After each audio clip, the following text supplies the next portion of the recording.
Well, we are having another sunny day, finally, with another nice little beach and a little cove and everything. Hopefully you can see this little island in the background. Well, anyway, we're not here for all of this. We're here for what's in front of you. Those little caves are the famous Matala caves.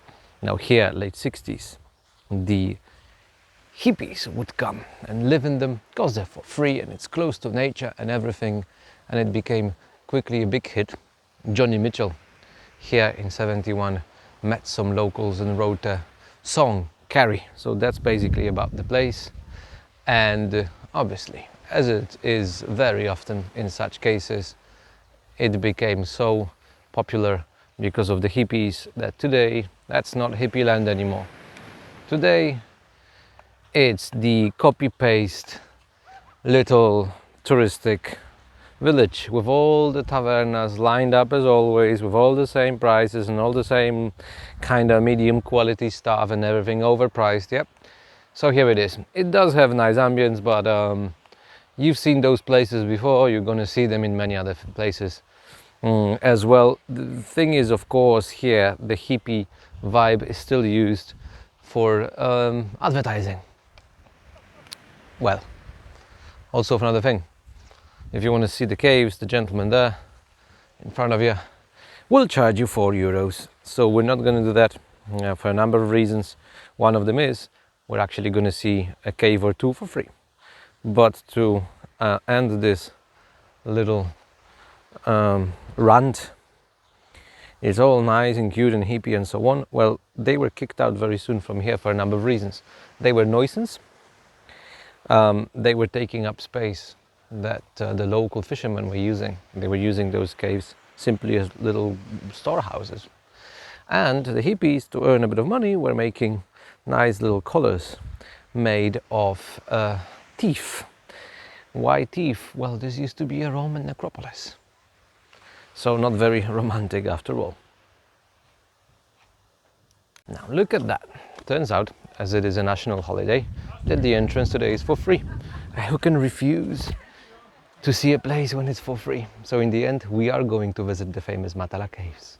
If anybody had doubts whether the place was used as a cemetery or not, well, the first thing you'll notice when you enter are those very particular shapes. So yes, it used to be a cemetery, most definitely, but 2000 years ago. Of course, in the modern times, and I guess that's exactly what brought the hippies here. First of all, they're great sheltering you from the sun. Even when it's hot outside, it is very nice and cool inside. So I kind of understand that. And also, of course, they did leave something behind them. So now you're going to see a fresco. Actually, I have no idea whether it's old or not. My guess, it isn't. Well, I'm pretty sure about the detail. Those Buddhas are most definitely not ancient. And this tree isn't either.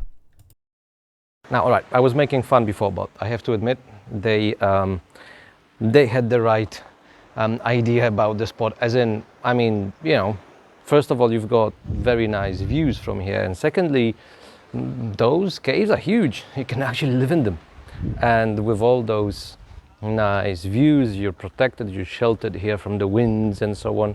It is, in the end, it does have an alternative feel to it, and it is, in the end, a very nice place to kind of sit down, do nothing, drink homemade wine. So I do understand the appeal of the spot.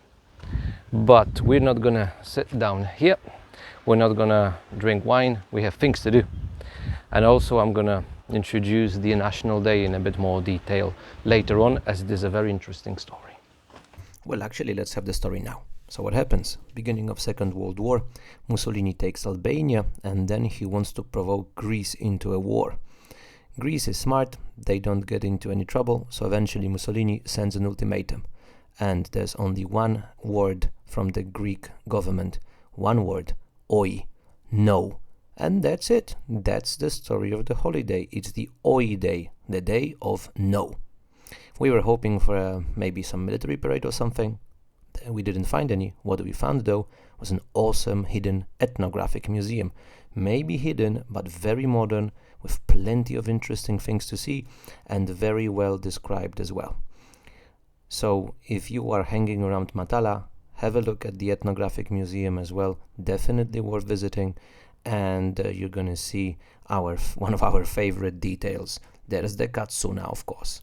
But let's keep moving on. Now here another thing, and I love more ruins. Now Festos was for me, well, not only for me really, there were quite a lot of people. It is a famous place, so there are quite a lot of tourists. Now here we are in a place called Ayatriada, kind of a secondary spot, so there's literally no one here. We're alone, which is great. What's not great for a regular tourist is that there's hardly anything here in terms of explanation. So let's deal with that issue. Now, first of all, the so-called Minoic or Minoan civilization is named after the famous king Minos from the myth about the Minotaur. Now, the famous place in Knossos is the main archaeological site. We'll get there. But the civilization itself, it lasted for a good 1,000 years. And what we see today, normally when we visit their archaeological spots, is something called Palatial period, usually divided into two, old and new. Old is roughly 2,000 years before Christ to 1,700, and the new one from 1,700 to roughly 1,400 before Christ.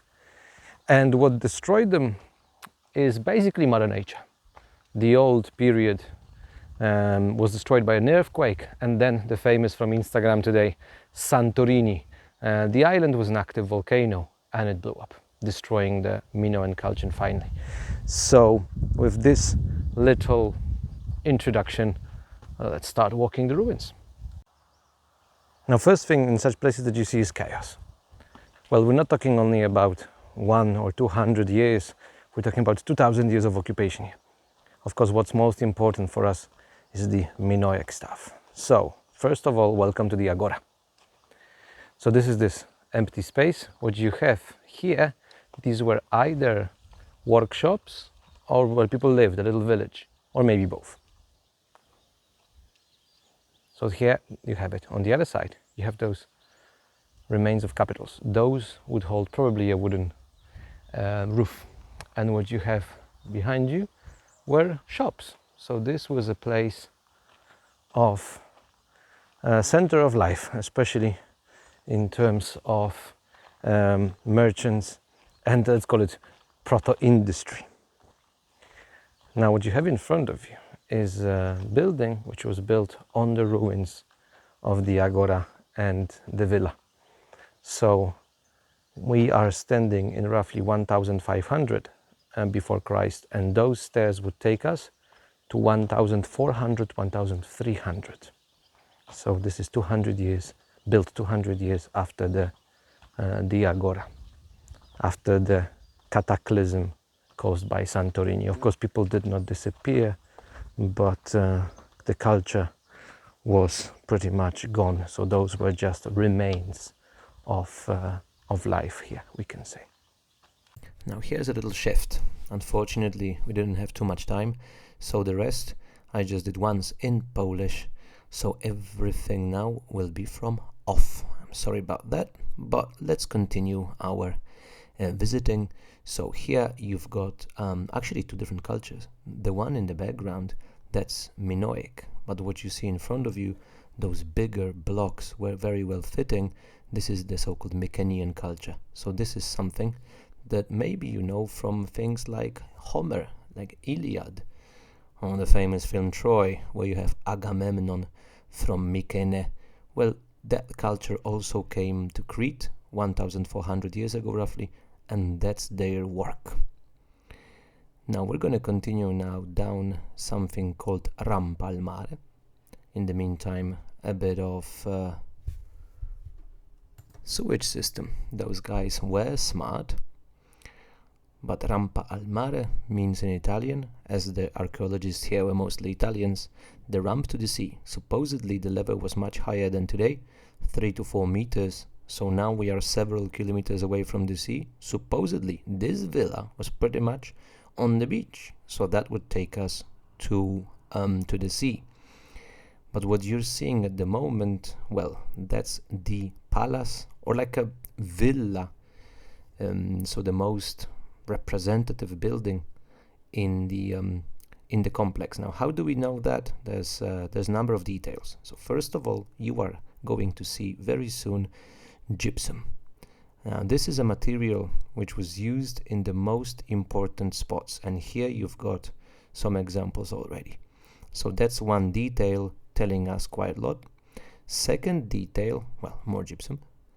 Second detail are those doors. I know they look very like modern, maybe they were slightly reconstructed, but those doors are very particular. You will find them in palaces, as well as those bases for columns, as columns were usually actually made of wood.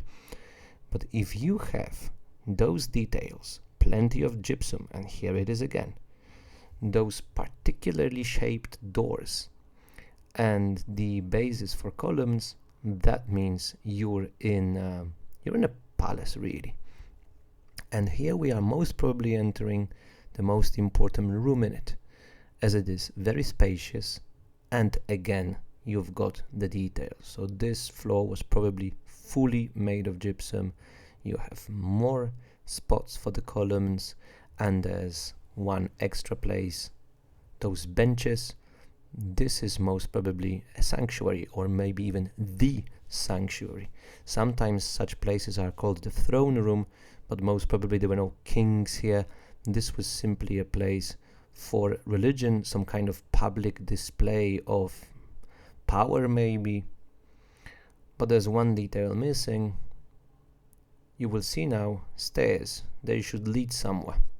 Well, they were leading to the first floor, which did not survive, as most probably the first floor was fully made of wood, or mostly made of wood, so it did not survive. Most probably then they lived on the first floor, and the public spaces were on the ground for whatever rituals or other things they needed to do. That was done there. So here's the basics on a Minoan palace. Now those are monumental stairs, and here a couple of things about the basic layout around the palace. Look for the monumental stairs, and then you will find the main public square. And here we got both. We saw the stairs, here's the square. On one of the sides should be the palace, and it's there in the background. We were walking around there a minute ago. So on the other side of the square, you should have some kind of religious complex. And within the religious complex, supposedly there should be something called tripartite temple. We can see it on vases, for example, how it looked like. Supposedly it was one bigger with two smaller rooms. They were making, for example, holy bread in those temples. Most probably some kind of rituals with water. Unfortunately, I did not find the exact spot where that sanctuary used to be, but it's, well, according to the pamphlet I was given, it's somewhere here. So let's have a little resume then. When you come to a Minoan place, first locate the monumental stair. So then you'll have the square. Then on one side the palace, on the other side the religious center. But there are going to be most probably more things around, and those were for much simpler issues, like for example storage. It is possible that people who lived in palaces were keepers of food, giving it out to the people. And here most probably that's exactly what we're looking at as storage rooms. And in case you have any doubts, well, here's a vase to store grain or wine. So that would be that when it comes to the good old Minoan stuff. But there's one extra detail. Of course, people did not stop living in and around the place. There were no towns or villas anymore, but there must have been people, a settlement or something, because there is a nice little Byzantine medieval church. And if there's a Byzantine church and it's open, then I need to have a look inside. Because where you have a Byzantine church, you have the frescoes. As you can see, they are not in the best condition, but it doesn't matter. A Byzantine church with frescoes. Well, I need to have a look. It's always a pleasure. So now I guess we need to clear one more very important issue. Now I guess many people will think of archaeologists as an Indiana Jones, thanks to Hollywood. Well, let me tell you that. Indiana Jones is not an archaeologist, he's a tomb raider and a thief. Archaeology is something very, very different. First of all, it needs a lot of patience. So here, when we walked around the palace, it used to be 100 years ago basically a hill. Everything was in the ground. So what you see in front of you is 100 years of work. And that's how archaeology is. It is very slow, very mundane, patient work. But thanks to those 100 years, we can now walk around those wonderful ruins. And of course, in the ruins, you can find plenty of interesting things. So here I could tell you about the most important bits and pieces that were found in Ayatriada, but I guess the best thing is simply go back and pause at the descriptions, as they are in English of course, so you can read about it in a bit more detail and then have a closer look, as those are just amazing pieces of art showing us that people 4,000 years ago were not very different from us in terms of how they used to think about the world, and especially in the level of their crafts. So here we finish our little adventure with Ayatriada, but not enough ruins. Let's have some more. Our next stop is Gortyna. So this is the Roman capital of Crete. Now the first thing, one of the highlights are, well, what's left of an amazing basilica, a huge Christian cathedral from the 6th century, named after Saint Titus, who is today the official holy patron of the island. And Saint Titus was no less than, let's call it, a student, a friend of Saint Paul himself, the Saint Paul from the New Testament, from the letters and so on and so forth. So a very important and interesting figure. Now the place got destroyed in the 8th century by the Saracen invasion, so that's unfortunately just a shell that's left. Now what you see in front of you, I just wanted to show you how a Roman amphitheater looks like before excavation. But actually here, a bit of extra Roman bit, that's something called an Odeon, so a little theater. Here's a scene, and you're gonna see a little half circle where people could sit down and enjoy. But Gortina is actually older than Roman times. Below Odeon was something called Buleterion. So before the Roman invasion, Gortina was one of the Cretan city-states. And in Buleterion, in the ancient Greek times, for example, the law of the city was out for the public to read. And this is it. We are going to see one of the most important things to see in, well, Greece as such. The oldest and the most complete set of ancient Greek law. Ironically, it's not in mainland Greece, but on Crete itself. Now, careful, careful. And here it is. Those stones, all those stones are filled with letters. So this is it. That's the 6th century before Christ law of Gortina. Some of the stones were used in Roman times for building. So for example, they were taken out and used somewhere else.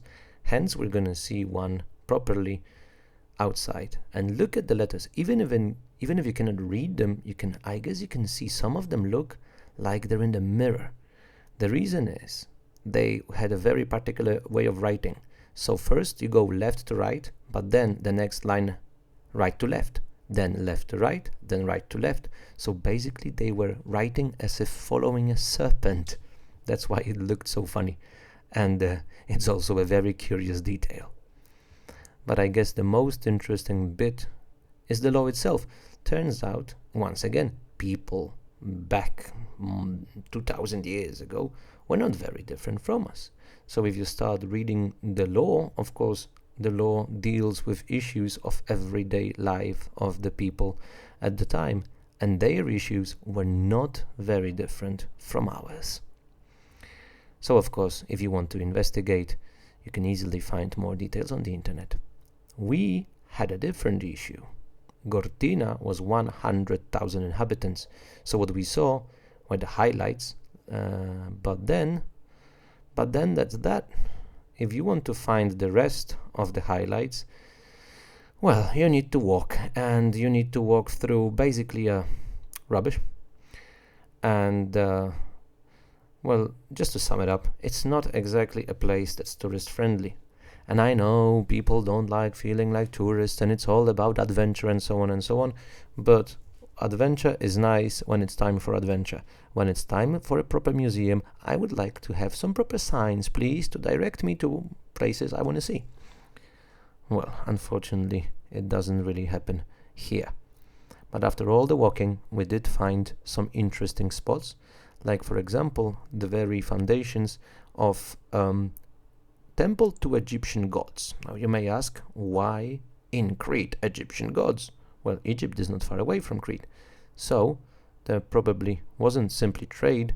Probably some of Egyptian merchants simply settled down on Crete, and because people at the time had a very different approach to religion, they were much more open. If there was a nice god, well, why not build him a temple, even if he's foreign? That's not impressive? Well, how about that? Those statues were found in those little ruins. But now time for the Temple of Apollo. So this is the pre-Christian administrative center. And again, of course, it's pretty much foundations, ruins, but even those foundations are impressive, showing you how big the temple must have been in its time, with the altar still intact in front of it. And here's something called Praetorium, which is pretty much like a city hall, or even better, that was the house of the governor of the whole island. Once again, Gortyna was the capital of Crete in the Roman times. Work in progress, in case you were wondering, because it's officially work in progress, the place was closed, so we couldn't walk around the ruins as such. So we decided to head for something that's usually another highlight, an amphitheater. Well, unfortunately, just like the previous one I showed you for a second or two, there's not much to see. That's pretty much where the amphitheater used to be. But in the background, you're gonna see the modern life. You're gonna see just a nice little town or village. And I'm always wondering when I see something like that, what would have been like to be a child living in a place like that. My guess is I'd be here every day, walking around the ruins and trying to find ancient pieces and so on and so forth, like a real proper Indiana Jones, as he should have been. But enough of ruins. Here's a bit of extra hippie for you, and because cats are nice clickbait, here's a cat with weird eyes. And with this little detail for today, that's it. Thank you very much.